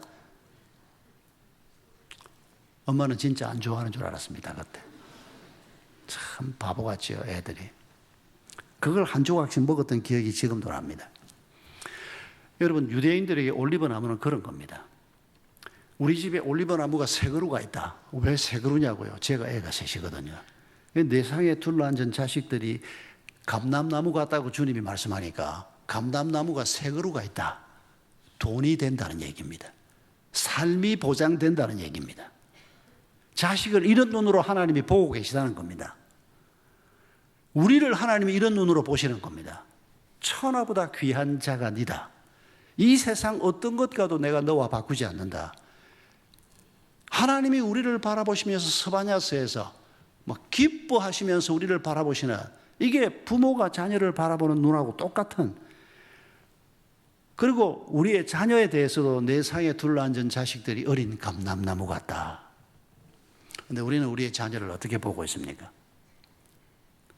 저거는 공부도 못하는 게 앞으로 뭐가 될 건가 저게. 저거는 성질머리도 나빠가지고. 여러분 우리가 우리의 자녀를 바라볼 때 하나님이 우리의 자녀를 축복의 눈으로 바라보는 것처럼 보질 못하고 아이들이 가지고 있는 연약한 점, 아이들이 가지고 있는 부족한 점을 확대를 해가지고 천하에 몹쓸 것처럼 이런 죄를, 믿음을 가지고 있다는 부모가 얼마나 많이 짓는지 모릅니다. 여러분 그건 큰 죄입니다. 우리 아이 인생에 부모가 걸림돌이 되는 죄를 짓는 겁니다. 부모는 이렇게 말해야 되는 겁니다. 네가 공부는 아빠 닮아서 조금 부족하지만은 네가 잘하는 일이 있을 거야. 하나님이 너를 축복하실 거야. 애들이 공부 못하는 게 부모 닮아서 그런 거지 누구 닮아서 그렇겠습니까? 옆집 사람 닮았겠습니까? 저는 애들한테 공부하라고 닥달을 못한 게 아빠는 중1 때 몇 등해서 이럴까 봐서 제가 닥달을 못했습니다. 저도 전교생 한 400명 중에서 한 40등 안에는 늘 들어갔는데 그래도 그것 가지고 칭찬을 못 받았거든요. 우리 형님이 맨날 야단치고 아버지는 가만히 있는데 우리 형님이 공부를 전교에서 1, 2등 할 정도로 잘해놓으니까 전교에서 10등 안에도 못 들어가면서 이게 성적이냐 40등 한 나를 보고 그러니까 이게 엄청 상처가 됐는데 그래도 우리 아버지가 안 그래서 제가 큰 상처는 안 받았습니다. 우리 형님이 참 똑똑한 사람이었거든요. 이런 과거를 가지고 있다 보니까 만에 하나 우리 아이가 아빠 중1 때 몇 등 했어? 이 물으면 내가 거짓말을 하겠습니까? 목사 아빠가 아빠 전교 400명 중에서 40등이 최고 성적이다. 아니 최고 성적은 제가 30 몇 등까지 한 적이 있습니다. 우리 아이가 애에게 이럴 게 틀림없습니다. 우리 아이는 우리 큰딸아이는 공부를 잘해가지고 전교 1등도 하고 그랬거든요. 그런데 그거 소용없는 거 알지 않습니까? 여러분 어릴 때 전교 1, 2등 하는 애들 지금 어디서 뭐하고 살고 있습니까? 행복하게 살고 있답니까? 어디 돈의 노예가 돼서 살고 있지는 않습니까? 여러분 결국은 우리가 우리를 지으신 참 아빠이신 하나님이 우리를 어떤 눈으로 바라보고 그분이 인도하는 제대로 된 삶을 어떻게 사느냐가 우리의 행복을 결정하는 가장 중요한 요인이라는 것을 우리가 알아야 믿음의 길을 가는 겁니다. 그래서 아이들을 축복해야 합니다. 아이들을 격려해야 합니다. 제가 같이 일했던 청년 때부터 연애 때부터 제가 처음 목회했던 교회에서 자란 친구들이 목사가 돼서 결혼을 했습니다. 첫 딸은 너무 예쁘고 건강하고 똑똑한 딸을 낳았습니다. 둘째 아이가 딸인데 건강하게 태어났는데 태변을 먹고 애가 정신지체 장애인이 됐습니다. 셋째가 다운 증후군이었습니다. 결국 이 부부가 장애인 사역으로 방향 전환을 했습니다. 그래서 저하고 같이 마라톤 복지법인이라고 하는 장애인 법인을 만들어서 거의 상임이사로 지금 현재도 일을 하고 있습니다. 지금도 제가 은퇴한 후에도 이사장을 누가 맡아줄 사람이 없어서 지금도 제가 그 단체 이사장을 맡고 있는데 바로 지난 주일날 그 부부가 제가 출석하는 교회 제가 한 달에 한 번 셋째 주일에 설교를 하는데 같이 와서 예배드리고 점심 먹고 같이 시간을 좀 보내고 왔는데 옛날 얘기를 하나 들려주었던 기억이 납니다. 이렇게 저한테 얘기하는 겁니다. 목사님 정우길 집사 기억납니까? 그래요. 딱 기억이 났습니다. 제가 그 교회 떠난 지가 벌써 15년 됐는데 그 사람이 교회 앞에서 간증했던 기억나고 그때 그 사건이 딱 기억이 났습니다. 그래서 그 친구 잘 지낸데 그 집 딸 이름이 뭐였지? 서율이었지 않습니까? 지도 그 교회 떠난 지가 벌써 오래됐는데 그 교회 부목사로 저하고 같이 있었거든요. 그 사건이 뭔가 하니까 이 정우길 부부가 딸아이를 임신을 했는데 병원에서 다운 증후군이라는 겁니다. 검사를 했더니 병원에서 낙태를 권하는 겁니다. 이 애를 낳으면 얼마나 부모가 힘들지 아니까 예수 안 믿는 사람들은 낙태 권합니다. 심지어 교회 다니는 의사도 권하는 경우도 제가 봤습니다. 그런데 이 부부가 셋째를 낳을 때 병원에서 다운 증후군이다. 그래서 우리 이 목사가 저 앞에 와서 통곡을 하고 울었습니다. 그 저한테 이렇게 얘기했습니다. 목사님, 둘째가 장애인인데 셋째까지 장애인 나서 우리 못 삽니다. 제가 목사 사표 내고 낙태하겠습니다. 낙태할 것 같으면 나한테 와서 그 말도 안 하죠. 얘가 지금 제 앞에 와서 그렇게 우는 건 낙태를 할 수 없다는 걸 알기 때문에 그렇게 우는 겁니다. 제가 그날을 잊을 수가 없습니다. 둘이서 얼마나 울었는지 모릅니다. 제가 낙태하면 안 된다 그런 말할 필요도 없었고 애를 낳았습니다. 걔가 유상입니다. 다운 증후군 아이가 태어났습니다. 근데 애가 너무 사랑스럽습니다. 걔를 보면 저절로 웃음이 나옵니다. 요즘도 한 번씩 보는데. 그런데 우리 교회에 정집사라는 친구가 그때는 제가 샘물교회 담임 목사고 이 친구는 장애인 사역 부서 부목사였습니다. 낙태를 종용받았고 낙태 수술 날짜를 받았다는 소식을 듣고 이 부부가 주일날 저녁에 그 집을 쳐들어간 겁니다. 가서 하나님이 주신 생명이고 그리고 우리 유상이 태어났는데 얼마나 사랑스러운지 모른다. 하나님이 주신 생명을 믿음으로 받아라. 그런데 우리 정집사가 그때 믿음이 약했습니다. 그때는 아마 집사도 아니었을 겁니다. 두 부부가 그 얘기를 부목사님이 와서 얘기를 하니까 아마 기가 차서 그냥 한 시간을 같이 얘기를 나누고 기도를 해주고 나왔는데 이 사람들이 낙태 수술을 하지 않았습니다. 그런데 놀라운 것은 딸을 낳았는데, 서유리를 낳았는데 병원에서 오진을 했는지 아니면 하나님이 그동안에 기적을 베풀었는지 멀쩡한 아이가 태어난 겁니다. 여러분, 낙태 수술을 했으면 어쩔 뻔했습니까? 너무 예쁩니다, 애가. 그러니까 그 아빠가 걔를 볼 때마다 유상이가 우리 서율이 살렸다고. 유상이 얘기 들으면서 뭐 다운 증후군이라도 하나님이 내게 보낸 아이면 내가 믿음으로 감당해 보겠습니다. 결국 그 결심이 있어서 낙태 수술을 안 받은 거거든요. 그 서율이가 지금 중학교 왔습니다. 여러분, 기막힌 인생의 어느 순간에 우리가 하나님의 관점에서 그 문제를 볼 것인가, 아니면 나의 관점에서 그 문제를 볼 것인가, 이게 얼마나 중요한 일인지를 우리가 느낄 수가 있습니다. 내가 내 관점에서 보고 문제를 해결하면 그게 해결책이 되는 게 아니고 문제를 더 어렵게 만드는 것이 대부분입니다. 그러나 하나님의 관점에서 문제를 보고 하나님의 방책으로 우리가 접근을 하면 그게 당장은 힘든 것 같아도 그렇지 않습니다. 하나님은 놀라운 역사를 우리에게 항상 행하시는 분이기 때문입니다. 여러분, 우리가 이런 관점에서 미래도 바라볼 수 있어야 하는 겁니다. 여러분, 내일 무슨 일이 있을지 어떻습니까, 여러분? 제 같은 사람은 암 수술을 한번 받고 이제 5년 지나서 완치 판정은 받았습니다. 지난 8월 달에. 그런데 제 주변에 암이 두 번째, 세 번째 생기는 사람들이 주변에 막 생겨납니다. 아주 가까운 친구도 있고 제 제자도 있고, 두 번째 생기면 뭐 아주 복잡해집니다. 치료는 더 어려워지고.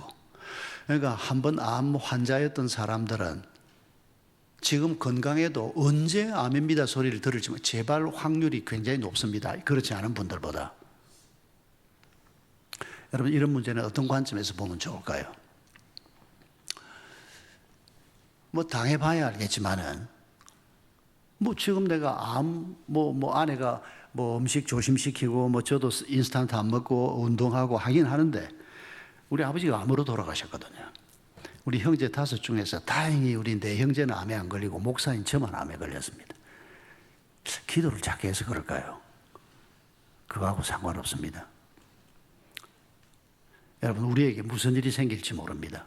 그런데 무슨 일이 생길지 모르는 우리의 미래를 인간적인 관점에서 바라보면 모든 게 불안하고 모든 게 걱정되지만은, 그러나 우리가 하나님의 관점에서 바라보면 엄마 암에 다시 걸린다. 아, 이제 하나님이 오라 그러시는구나. 그렇게 생각하면 너무 수동적일까요? 저는 그렇게 생각하지 않습니다. 여러분, 우리가 똑같을 수는 없습니다. 그러나 무슨 일이든지 어떤 상황이든지 우리가 하나님의 관점에서 우리의 문제를 바라보는 이런 믿음의 은혜를 입으면 우리가 과거의 상처도 씻을 수 있고 오늘 우리 앞에 벌어지고 있는 모든 문제에서도 우리가 가장 지혜로운 길을 걸어갈 수 있습니다. 그리고 미래에 대해서도 우리가 결코 두려워하지 않고 오늘 감사하면서 하루하루 우리의 믿음의 길을 걸어가는 이런 사람으로 우리의 삶을 살 수 있는 것을 기억하십시다. 어떻게 하면 내가 하나님의 관점을 가질 수 있을까? 성경이 가르치는 게 굉장히 많습니다만 오늘 저녁에 그 중에 한 가지 말씀만 나누고 설교를 마치려고 합니다. 우리가 하나님의 관점을 갖는다는 말은 하나님의 목표가 나의 목표가 될 때 가능한 일입니다. 그리고 그 목표를 이루는 전략도 하나님이 주신 방법이어야 합니다. 우리가 계속 나누었습니다만 우리의 삶의 목표가 뭐라고요? 부족하지만은 나를 통해서 하나님을 보여주는 빛이 되는 삶입니다. 다르게 표현하면 우리가 하나님을 닮는 것입니다. 하나님 비슷한 존재가 되는 것입니다. 여러분, 이 시원찮은 우리를 놓고 하나님이 이런 엄청난 존재로 우리를 만드시려고 합니다. 여러분, 이게 우리의 목표가 되시기 바랍니다. 그저 집 한 칸 장만해서 노후에 뭐 좀 편안하게 살다 갔으면 좋겠다. 여러분 그런 정도의 꿈을 꿈이라고 생각하지 마십시오. 그건 꿈이 아닙니다. 그리고 어차피 그렇게 못 삽니다. 여러분 나이 들면서 다 병들게 되어 있고 다 장애인 되게 되어 있습니다. 자식들 기대하지 마십시오. 자식들은 다 불효자입니다. 부모가 기대하는 만큼 할 수 있는 자식이 누가 있습니까? 우리가 우리의 부모에게 다 불효자였듯이 여러분 우리가 우리 부모님들이 해준 거에 비해서 우리가 뭐 100분의 1이라도 우리가 부모님한테 갚아드렸습니까? 못 갚았습니다. 부모님에게 받은 사랑을 생각하면 제가 그걸 결혼하기 전까지 몰랐습니다. 나는 우리 어머니한테 잘한다고 생각했습니다. 우리 형님, 누님, 내 동생들, 우리 집안 식구들이 다 박 목사는 목사가 돼서 그런지 효자다 그러면 내가 그 말 기뻐하지 않았습니다. 내가 효자인 줄 내가 스스로 내가 인정하고 있었기 때문에. 결혼하고 난 다음에 제 아내가 당신 같은 효자를 본 적이 없다고 제 칭찬할 때 효자라는 거하고 밥 잘 먹는다는 거하고 두 가지를 제 아내가 주로 칭찬을 하는데 그 외에는 칭찬할 게 없는지 아내가 날 보고 내 동생이 우리 엄마 아빠한테 당신 밥만 했으면 좋겠다. 내가 그 말 좋아하지 않았습니다. 그 정도 말이야 내가 귀에 못이 박히도록 들었는데 어머니가 내가 어머니한테 잘하고 싶어서 정말 효자 노릇하고 싶어서 그게 성경의 가르침이니까 우리 어머니가 옛날 얘기하는 걸 좋아했습니다. 제가 한 번씩 일산에 오면 제가 일주일에 한 번씩 월요일마다 왔는데 저를 앉혀놓고 이런 얘기를 합니다. 야, 옛날에 우리 경화동에 그 삼가에 살 때 우리 그 뒷집에 살던 아무개 나는 기억도 잘 안 납니다. 근데 그 아무개 그 집에 셋째가 아마 너하고 친구일 건데 나는 기억도 안 나는데 그 집에 살았던 할아버지 할머니 얘기, 그 집에 엄마 아빠 얘기, 그 집에 큰아들 얘기, 둘째 딸 얘기, 셋째 내 친구란 애 얘기 이런 얘기하는 걸 너무 좋아하십니다. 어머니하고 한번 마주 앉으면 우리 동네 한번 다 돌아야 됩니다. 앞집, 뒷집, 옆집 이렇게 쫙 돌면서 어머니가 생각나는 얘기를 다 들려줍니다. 그 얘기를 나한테 하는 걸 너무 좋아하시고 저도 그런 얘기 듣는 게 나쁘지 않았습니다. 옛날 고향 얘기를 듣는 거니까. 내가 결혼해서 첫 애를 얻었습니다. 그 아이한테 내 마음이 쏟아부어지는데 우리 어머니가 이런 마음으로 나를 사랑했구나 하는 걸 내가 처음 알았습니다. 내 아이에게 내 마음이 쏟아부어지는 만큼이 얼마나 큰 사랑인지 내가 아이를 갖기 전에는 어머니의 사랑의 크기를 몰랐습니다. 그리고 내가 어머니한테 잘해드리려고 애쓰는 것에 대해서 내가 꽤 한다고 생각했습니다. 그런데 내가 내 아이를 하나 얻고 보니까 그 아이에게 내 마음이 쏟아부어지는데 정말 하나님이 이런 사랑을 우리 엄마 아빠한테 내게 부어주셨구나. 결혼하면 철든다는 말이 바로 그런 말인 것 같습니다. 우리 어머니가 너무 고마웠습니다. 아버지는 일찍 돌아가셨으니까. 그리고 제가 불효자라는 걸 알게 됐습니다. 나는 꽤 한다고 생각했는데 이런 사랑을 어머니가 나한테 주었는데 나는 그 10분의 1, 100분의 1도 돌려주지 못하고 있구나. 엄마가 좀 길게 얘기하면 내가 자리를 털고 일어났습니다. 1시간쯤 들어줬으면 됐지. 이 눈치도 없이 할머니가 그냥 1시간이나 얘기를 해놓고는 그냥 또 뒷동네로 또 갑니다. 또 그냥. 그럼 제가 어머니하고 일어서면 어머니가 그제서야 눈치를 채고 그래 너 바쁘지? 또 가야 되지. 얼마나 미안한지. 바쁘기는 뭘 바빠요. 좀 더 들어도 되는데. 우리 아이가 뭐라고 얘기하면 내가 그렇게 털고 일어서지 않았습니다. 여러분 자식들한테 기대하지 마십시오. 자식도 자기 자식들에게 내리사랑이라고 부모에게 받은 사랑을 갚는 것으로 대신하는 겁니다. 우리는 하나님을 바라보는 것입니다. 하나님이 우리를 위해서 예비하신 아름다운 세상을 바라보는 겁니다. 그 크신 능력으로 우리를 위해서 예비하신 다음 세상이 어떤 세상일까? 여러분 그 기대만으로도 행복해지는 축복이 있기를 바랍니다. 달라스 윌리더라고 하는 유명한 신학자가 있습니다. 이분이 저희 교회 와서 집회도 한번 한 적이 있는데 이분은 목회하지 않고 서던 캘리포니아라고 하는 대학에서 철학 교수로 평생을 살았던 분입니다. 성경을 가르치고 책을 냈던 분인데 이분이 쓴 하나님의 모략이라고 하는 유명한 책이 있습니다. 전문가들, 신학교 교수들을 놓고 인류 역사에서 가장 유명한 책 100권을 뽑은 적이 있습니다. 어떤 출판사에서. 주로 신학 교수님들을 중심해서. 그러니까 거기에 뭐 어거스틴의 신의 도성 같은 책도 들어가고 칼빈의 기독교 강요 같은 책도 들어갔는데 그 100권의 책 속에 이 달라스 윌러드가 쓴 디바인 컨스피러시라고 하는 이 하나님의 모략이 그 100권 중에 들어가는 걸 제가 보고 야, 이 전문가들이 이렇게까지 높이 평가를 하나 그렇게 제가 기억하고 있는 책인데 책은 별 재미는 없습니다. 성경 강해를 해놓았기 때문에 재미있게 쓴 책은 아닙니다. 그런데 그 책 속에 제가 잊을 수 없는 한 대목을 여러분에게 소개하려고 하는데 이분이 천국의 우리의 앞으로 우리가 갈 하나님의 나라에 대한 상상을 하는데 이런 상상을 합니다. 하나님이 예수님이 10골 권세를 우리에게 맡겨주시고 5골 권세를 맡겨주시고 이런 성경 말씀이 있지 않습니까? 그걸 이분이 이렇게 상상을 하는 겁니다. 하늘에 별이 많은데 제가 어제 잠깐 얘기했지 않습니까? 어제입니까? 오늘 아침입니까? 은하계 안에 4천억 개의 별이 들어있습니다. 그런데 이런 은하계가 1조 개가 우주 공간에 널려 있습니다. 은하계가 1조 개가 태양계가 아니고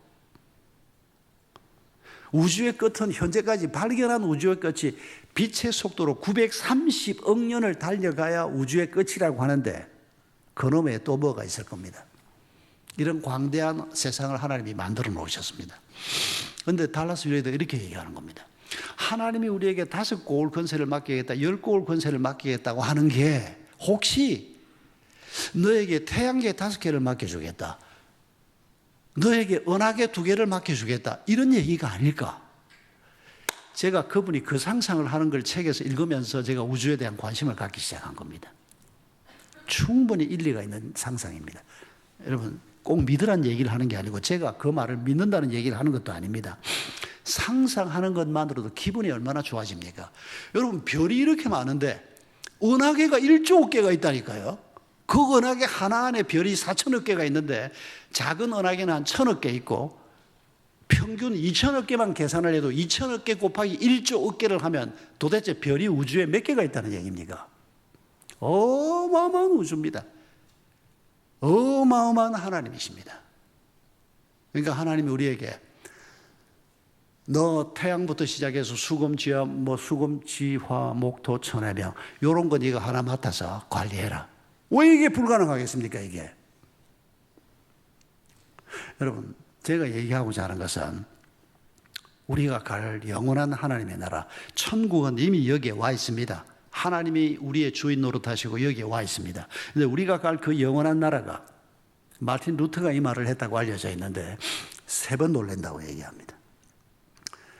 너무 좋아서 놀래고 우리가 상상하고 상상했던 것보다 훨씬 좋아서 놀래고 그럴 수밖에 없습니다. 하나님이 그의 지혜로 우리를 위한 집을 만들었는데 이 시원찮은 우리가 상상해봐야 기껏 옛날 어른들은 천국 보고 왔다 그러면 소설 때문이 있고 기와집이 있고 이 옛날 어른들은 겨우 좋다고 생각하는 게 그런 거거든요. 미국 사람들이 천국의 환상을 보고 나면 맨션을 보고 옵니다. 저택을 보고 옵니다. 연못이 있고 이런 거 보고 옵니다. 그러면 그 천국 가면 한식집이 따로 있고 미국 사람 사는 집이 따로 있을까요? 자기가 상상하는 걸 가지고 환상을 보는 겁니다. 하나님은 분명합니다. 제가 확신을 가지고 이런 말을 할 수 있습니다. 기와집도 아니고 맨션도 아니고 아파트도 아니고 기가 막힌 처소를 우리를 위해서 준비했을 겁니다. 그래서 루터가 깜짝 놀란다. 그게 첫 번째. 두 번째는 네가 왜 여기에 있나? 그래서 놀란다는 겁니다. 상상도 못했던 사람이 거기 와 있다는 겁니다. 교회에서 코빼기 보기 어려웠던 사람. 그래서 제가 김일성이 얘기도 한 겁니다. 셋째는 그 양반 어디 갔냐? 그래서 놀란다는 겁니다. 그래서 목사들이 앉아서 가끔씩 그런 친구들끼리 그런 농담했던 기억이 납니다. 천국은 우리 교인들 너무 놀라지 않게 신앙생활 잘하자고. 성도들이 천국에 왔는데 담임 목사가 없으면 그 일을 어떻게 하겠냐고. 있을 수 있는 일입니다. 마르틴 루터가 이 말을 했다 그러는데 언제 이 말을 했는지는 기록으로는 확인이 안 되는데 계속 500년 동안 전해지고 마르틴 루터가 이 말을 했다고 전해지고 있는 얘기입니다. 여러분, 하나님은 완벽한 미래를 위해서 지금도 모든 것을 준비하고 계시는 분이심을 저는 믿습니다. 뭐 믿기 싫으면 믿지 마시든지. 하나님이 그런 분이라고 스스로 우리에게 소개하고 있습니다. 그래서 하나님이 주신 목표를 가지고 사는 것이 가장 수지 맞는 인생길이라고 확신합니다. 그리고 하나님이 주신 전략이 무엇인지를 우리가 계속해서 말씀을 통해서 배우는 것이 가장 복된 길이라고 믿습니다. 여러분, 미국의 케네디 대통령이 그가 남긴 업적 중에 하나가 우주 개발입니다. 케네디가 대통령이었던 1960년대만 해도 소련이 미국을 앞질러 있었습니다. 여러분 기억나시죠? 유인 인공위성, 지구 궤도를 한 바퀴 도는 유인 인공위성을 소련이 먼저 쏘아 올렸던 거 기억나실 겁니다. 미국이 계속 뒤지고 있었습니다. 근데 케네디 때 예산을 투자를 하고 아폴로 계획을 세우고 나사를 계속 격려를 하면서 케네디 때부터 이 우주 항공 개발이 소련을 제끼고 미국이 앞서기 시작했습니다. 그 결과물로 아폴로 11호가 1968년이죠. 달에 도착을 했던 거고요. 그래서 케네디가 나사를 굉장히 자주 왔다 갔다 했습니다. 가서 밥도 사주고 격려도 하고 나사 방문을 굉장히 자주 했는데 케네디 대통령이 나사를 방문했을 때 일화 하나가 1960년대 초반에 있었던 일화 하나가 전 세계 뉴스거리가 된 적이 있습니다. 이런 얘기입니다. 케네디 대통령이 도착을 해서 차에 내려서 현관으로 이렇게 걸어가는데 저쪽 편에서 청소를 하고 있는 직원이 눈에 띄었습니다. 그런데 대통령이 그 사람에게서 눈길을 뗄 수가 없었습니다. 이 사람이 청소를 하고 있는데 너무 기분 좋게 청소를 하고 있어서 거리가 좀 있는데도 대통령이 아니 저 사람은 청소를 하는데 뭘 저렇게 흥겹게 청소를 하나, 무슨 일이 있길래 저러나. 그리고 현관에 들어갔는데 더 이상 견딜 수가 없어서 저 사람 좀 모시고 와라, 한번 얘기 한번 들어보자. 그래서 이 청소부가 대통령 앞에 섰다는 겁니다. 무슨 좋은 일이 있어서 이렇게 기분 좋게 청소하고 있습니까? 그때 이 청소부가 했던 말이 여러분 우리가 꼭 기억해야 될 말입니다. 혹시 최근에 결혼을 했을까요? 혹시 최근에 애를 얻었을까요? 혹시 복권에 당첨됐을까요? 주변 사람들이 그런 생각을 하면서 이 사람의 답을 기다리고 있었습니다. 그런데 이 사람이 한 말이 너무도 뜻밖의 말이었습니다. 이렇게 말했습니다. 대통령님, 저는 사람을 달에 보내는 일을 위해서 일하고 있습니다. 나사의 가장 하급 직원이었습니다. 우리가 인간의 눈으로 보면. 이 말은 나사의 국장이나 부국장이나 박사님이나 연구원쯤 돼야 할 수 있는 말이라고 우리가 생각할 수 있는 이런 말을 대통령이 청소부의 입을 통해서 그 말을 듣는 겁니다. 여러분, 하나님께서 우리에게 너 무슨 재미로 세상을 사냐? 너 그렇게 기분 좋은 이유가 뭐냐? 여러분, 이런 질문을 하면 우리는 자주 우리가 어떻게 답을 하는 거 하니까 아이고, 하나님 나는 돈도 없고요. 나는 하나님 가방끈도 짧고요. 나는 예수 믿은 지도 얼마 안 됐고요. 나는 말단 직원이고요. 우리를 얼마나 비하하는지 모릅니다, 우리가. 하나님은 우리를 천하보다 귀하다고 얘기하고 있는데 하나님은 우리를 붙들고 하나님 나라 일을 하고 싶은데 우리는 나는 아무것도 아니라는 겁니다. 하나님은 우리를 얻기 위해서 예수의 생명까지 허락을 하셨는데 우리는 가방끈이 좀 짧다고 더 배운 사람이 배웠다면 얼마나 더 배운 겁니까?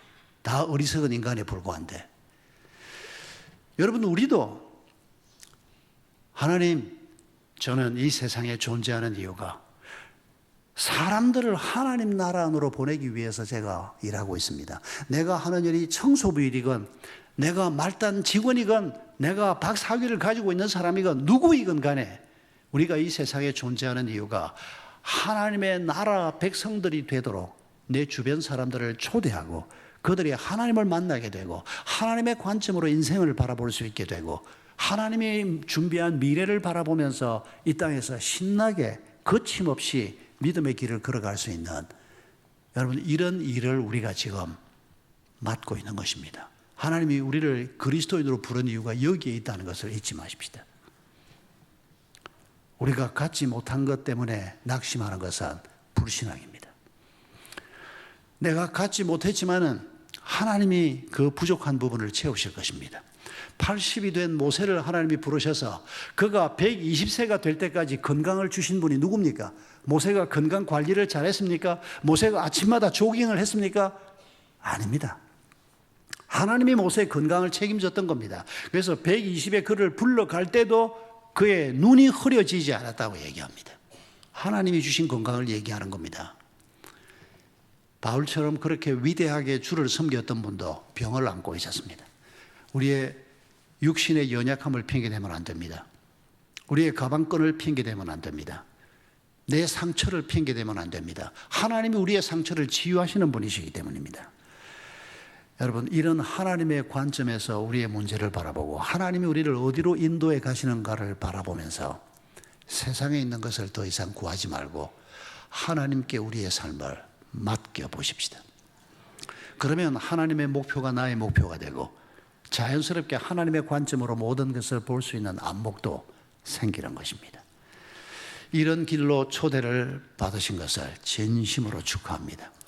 여러분, 그리스도인이 된다는 것은 그냥 교회에 와서 목사님 설교 듣고 교양 좀 쌓고 착하게 좀 살고 그런 정도의 삶으로 우리가 초대를 받은 게 아닙니다.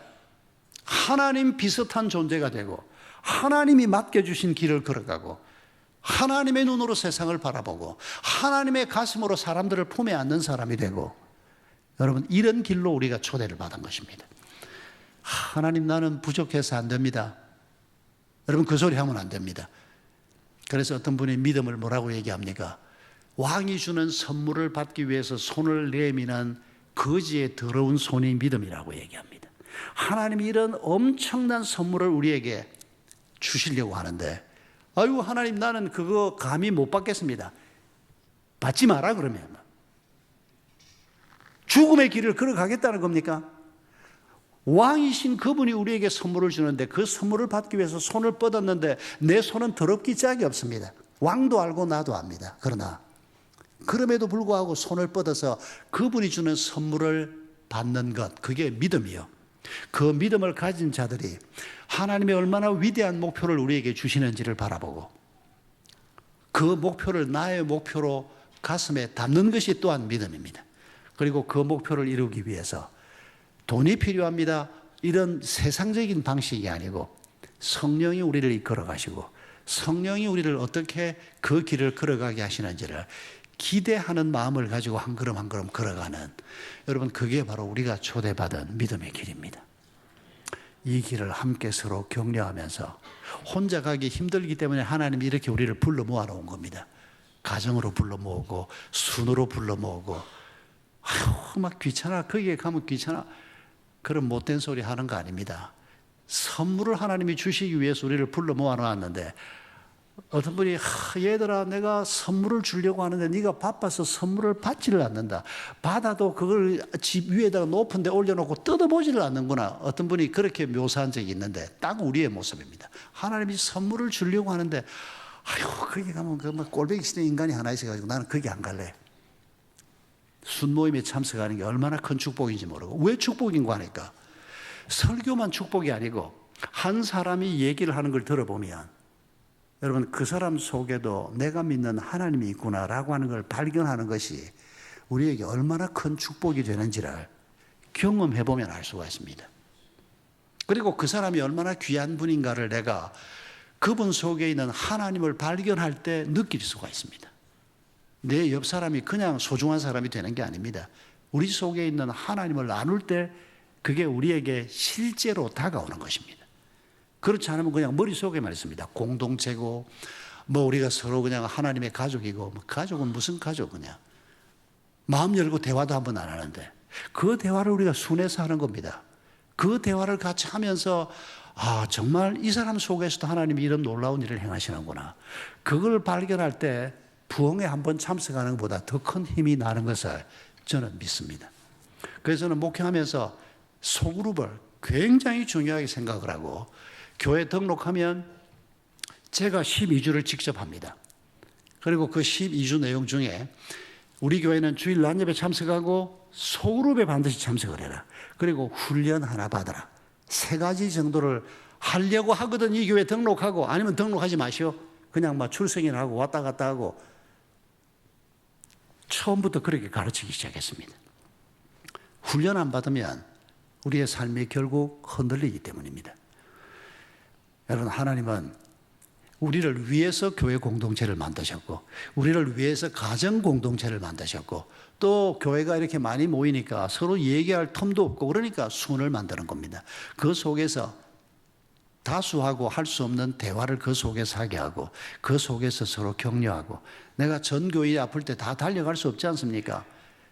그러나 내 순 식구들하고는 같이 정말 가족처럼 지내면서 그 안에 살아계신 하나님을 확인하는 이런 은혜의 장소가 바로 소그룹입니다.